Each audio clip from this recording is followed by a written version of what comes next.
नमस्कार दोस्तों, सभी विद्यार्थियों का हमारे इस YouTube चैनल गणित ज्ञान क्लासेस पर हार्दिक स्वागत और अभिनंदन है। दोस्तों, इस चैनल पर आपको क्लास 6 से लेकर 12 तक की जो NCERT मैथमेटिक्स है, साइंस है और अदर जो सब्जेक्ट हैं उनकी क्लासें अपन प्रोवाइड कराएंगे। इसी के साथ अपन इस पर कंपटीशन एग्जाम की जो क्लासें हैं वो प्रोवाइड करेंगे। तो जो बड़े देख रहे हैं उनसे रिक्वेस्ट है कि चैनल को ज़्यादा से ज़्यादा शेयर करें ताकि ये विद्यार्थियों तक पहुँच सके। आज के इस लेक्चर के अंदर अपन 10th क्लास का जो सिलेबस है उस पर चर्चा करेंगे और किस सब्जेक्ट से कितने क्वेश्चन पूछे जाते हैं, कितने नंबर के क्वेश्चन पूछे जाते हैं, इस पे अपन चर्चा करेंगे। इसी के साथ अपन चैप्टर फर्स्ट की थोड़ी चर्चा और करेंगे तब तक। तो इसके अंदर हमारा जो 10th क्लास का सिलेबस है वो कुल आपका 80 अंक का आता है, जिसके अंदर आपको 3.25 घंटे का टाइम मिलता है। इसके अंदर अपना फर्स्ट चैप्टर है वास्तविक संख्याएं, रियल नंबर्स। तो इसमें कुल आपको 4 अंकों का एक चैप्टर है, जिसके अंदर एक एक नंबर के 4 क्वेश्चन पूछे जाएंगे आपसे। फिर दूसरा चैप्टर है हमारा बहुपद, जिसका वो चैप्टर भी हमारा 4 अंकों का है। उसके अंदर आपको एक एक नंबर के 2 क्वेश्चन पूछे जाएंगे और 2 नंबर का 1 क्वेश्चन पूछा जाएगा। तो ये क्वेश्चन की संख्या है कि इसमें 3 क्वेश्चन है और ये है इसके टोटल नंबर्स। इसके बाद हमारा चैप्टर 3 है 2 चर वाले रैखिक समीकरण, pair of linear equation in 2 variable. ये भी हमारा चैप्टर 4 अंकों का है, जिसके अंदर एक एक नंबर के 2 क्वेश्चन और 2 नंबर का 1 क्वेश्चन पूछा जाएगा आपसे। इसी प्रकार चौथा चैप्टर है हमारा द्विघात समीकरण। तो ये चैप्टर भी हमारा 4 अंकों का है। इसमें 1 क्वेश्चन 1 नंबर का और 1 क्वेश्चन 3 नंबर का आएगा। पांचवा चैप्टर है हमारा समांतर श्रेणी, अर्थमेटिक प्रोग्रेशन, और ये चैप्टर हमारा है 6 नंबर का। काफ़ी सरल अध्याय है, कोई ज़्यादा हार्ड नहीं है। तो इसके अंदर एक एक नंबर के 4 क्वेश्चन आएंगे और 1 क्वेश्चन है वो 2 नंबर का आएगा।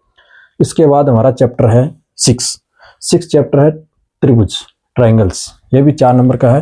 इसके अंदर एक एक नंबर के 2 क्वेश्चन और 2 नंबर का 1 क्वेश्चन पूछा जाएगा। 7 नंबर चैप्टर है हमारा निर्देशांक ज्यामिति, कोऑर्डिनेट ज्योमेट्री। ये काफ़ी बड़ा चैप्टर है और ये 7 अंकों के साथ इसके अंदर आएगा। इसमें एक एक नंबर के 2 क्वेश्चन, 1 क्वेश्चन 2 नंबर का, फिर 1 क्वेश्चन 3 नंबर का पूछा जाएगा। इसके बाद चैप्टर है आपका 8 और 9। ये दोनों ट्रिग्नोमेट्री से संबंधित है। इसके अंदर त्रिकोणमिति का परिचय है, इंट्रोडक्शन ऑफ ट्राइगोनोमेट्री। ये भी बड़ा चैप्टर है और 8 अंकों का इसमें आपसे प्रश्न पूछे जाएंगे। तो एक एक नंबर के 3 क्वेश्चन आएंगे, 2 नंबर का फिर 1 क्वेश्चन और 3 नंबर का 1 क्वेश्चन। तो बड़े क्वेश्चन है वो एक आपका 9 नंबर चैप्टर से आएगा। त्रिकोणमिति के कुछ अनुप्रयोग हैं, इसमें आपके 5 नंबर के क्वेश्चन पूछे जाएंगे, जिसमें 1 क्वेश्चन 1 अंक का है और एक बड़ा प्रश्न आएगा 4 अंकों का। 10 नंबर चैप्टर है हमारा वृत्त हमारा 6 अंकों का है, जिसमें एक एक नंबर के 4 क्वेश्चन हैं और 1 क्वेश्चन है वो 2 नंबर का। एक चैप्टर आपका 10 नंबर चैप्टर जो डिलीट हो गया, रचनाएं, वो आपके सिलेबस में नहीं है। 11 नंबर चैप्टर आपका वृत्तों से संबंधित क्षेत्रफल, एरियाज ऑफ सर्कल्स। ये 5 नंबर का है, जिसके अंदर एक एक नंबर के 2 क्वेश्चन और 2 नंबर का 1 क्वेश्चन पूछा जाएगा। तो नेक्स्ट चैप्टर है हमारा 12 नंबर चैप्टर, पृष्ठीय क्षेत्रफल एवं आयतन। इसके अंदर अपन घनाभ हैं, बेलन, शंकु इत्यादि के फॉर्मूला वगैरह पढ़ेंगे, जिसमें एरिया और उसका आयतन निकालना। तो ये चैप्टर आपका रहेगा 6 नंबर का, जिसके अंदर एक एक नंबर के 2 क्वेश्चन और 4 नंबर का एक बड़ा प्रश्न इसके अंदर आएगा। 13 नंबर चैप्टर है हमारा सांख्यिकी। दोस्तों, सबसे बड़ा चैप्टर है आपके सिलेबस के अंदर स्टैटिक्स, जिसका वेटेज है 13 नंबर का। 13 नंबर के क्वेश्चन इससे आएंगे। तो 4 क्वेश्चन आएंगे एक एक नंबर के, 1 क्वेश्चन आएगा 2 नंबर का, 1 क्वेश्चन आएगा 3 नंबर का और एक आएगा बड़ा प्रश्न 4 अंकों का। इसी प्रकार अंतिम अध्याय है आपका प्रायिकता, प्रोबेबिलिटी।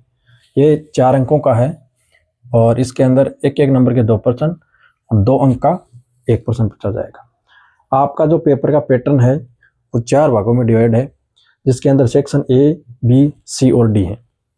सेक्शन ए के अंदर आपके जो वस्तुनिष्ठ प्रश्न है MCQ जो अभ्यास वाले हैं, उनमें 18 क्वेश्चन आएंगे और एक एक नंबर के आएंगे क्वेश्चन, तो ये टोटल 18 नंबर के होंगे। इसी प्रकार रिक्त स्थान के क्वेश्चन होंगे 6 एक एक नंबर के, तो 6 नंबर ये होंगे। अति लघुतरात्मक प्रश्न आएंगे आपके 12 एक एक नंबर के, तो वो हो गए 12 नंबर के टोटल। सेक्शन बी में आपके लघुतरात्मक क्वेश्चन आएंगे 10 और वो 2-2 नंबर के होंगे और टोटल इसके हो गए 20 नंबर। इसी प्रकार सेक्शन सी है, उसके अंदर दीर्घ उत्तरात्मक क्वेश्चन आएंगे और क्वेश्चन आएंगे 4 और अंक होंगे उसके 3 प्रत्येक क्वेश्चन के, तो टोटल 12 अंक हो गए। इसी प्रकार सेक्शन डी, जिसके अंदर निम्नात्मक प्रश्न पूछे जाएंगे, 3 क्वेश्चन आएंगे और 4 नंबर का होगा प्रत्येक क्वेश्चन, तो टोटल नंबर हो गए 12। इस प्रकार आपका पूरा जो पेपर है आएगा।